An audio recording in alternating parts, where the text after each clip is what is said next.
আলহামদুলিল্লাহ আমরা আসরের নামাজ শেষ করে এখন কুষ্টিয়ার আইটি বিখ্যাত খাবার মানে চা, দুধ চা এবং পুরা রুটি।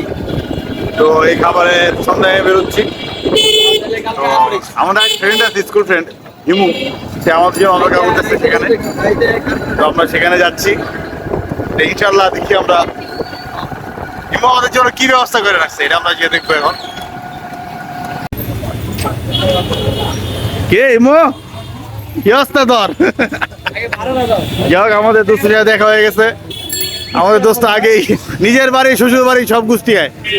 হ্যাঁ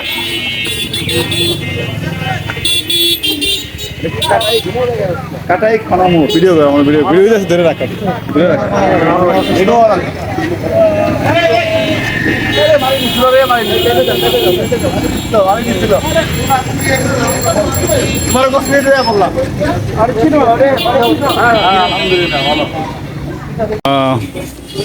যাই হোক আমরা যার জন্য ভোগে উঠেছিলাম আমাদের বন্ধু হিমু, ওর সাথে আমাদের দেখা হয়ে গেল।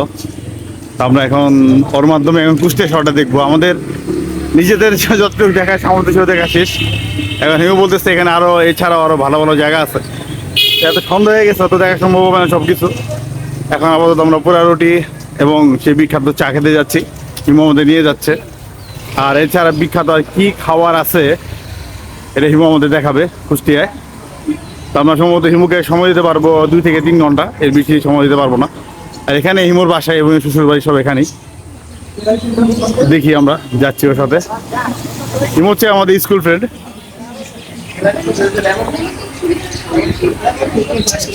অবশেষে আমরা লাইনি বর্তমানে চলে আসলাম। এই হচ্ছে এখানকার পরিবেশ। এখানে খাল আছে একটা, আর ওই যে ওখানেই যেখানে লাইন ধরে মানুষজন বসে আছে ওখানে পোড়া রুটি আর সেই বিখ্যাত দুধ চা বিক্রি হয়। আমাদের আড্ডাবাজ গ্রুপের আড্ডাবাজেরা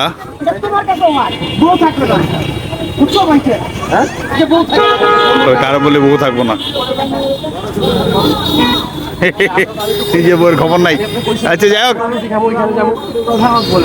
ঠিক আছে আমি কিন্তু আপনাকে কইছি যে এখানে যেমন পুরানো রুটি খাবো। ঠিক আছে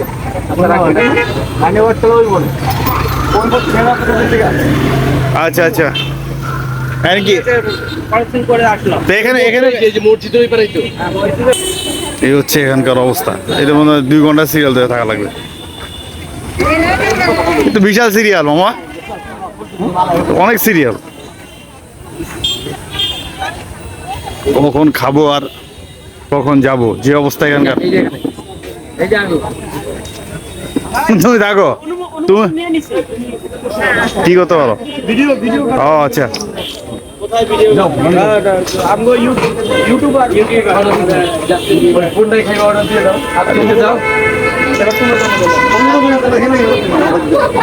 কি অবস্থা মামা? তোর বানাচ্ছে নাকি?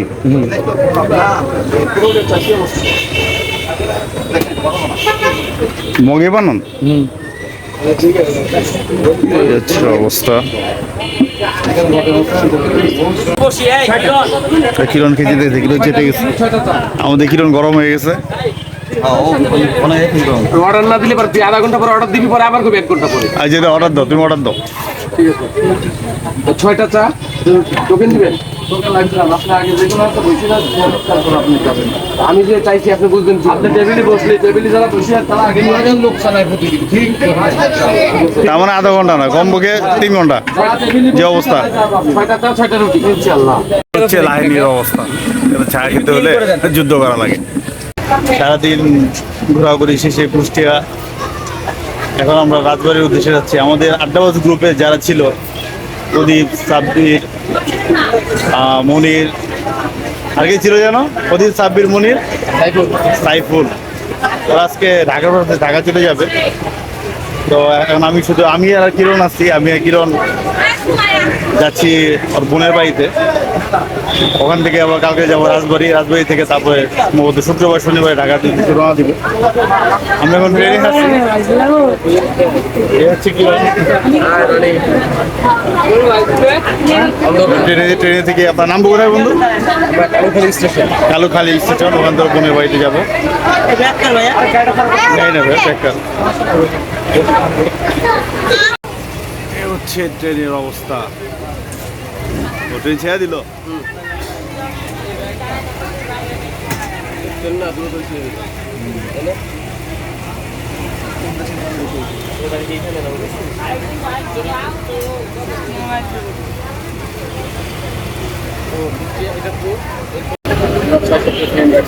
এ হচ্ছে কুষ্টিয়া রেলকোর্ট।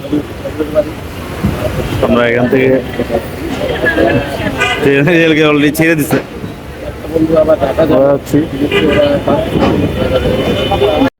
না সব জায়গায় রাঁধে নাকি, এদের রাঁধতে পারবো মনে হয়। এই হচ্ছে রাতের ভিউ।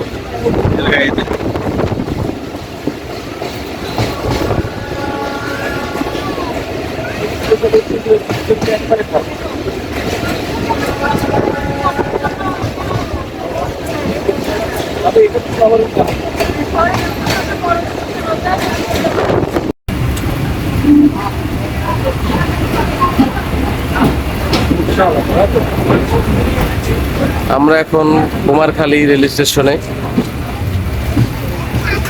আমি আর রনি আড্ডাবাজ গ্রুপের সদস্য 6 জন ছিলাম। 4 জন গো টু ঢাকা, 2 জন যাচ্ছি কালুখালী। আমি আর রনি আছি।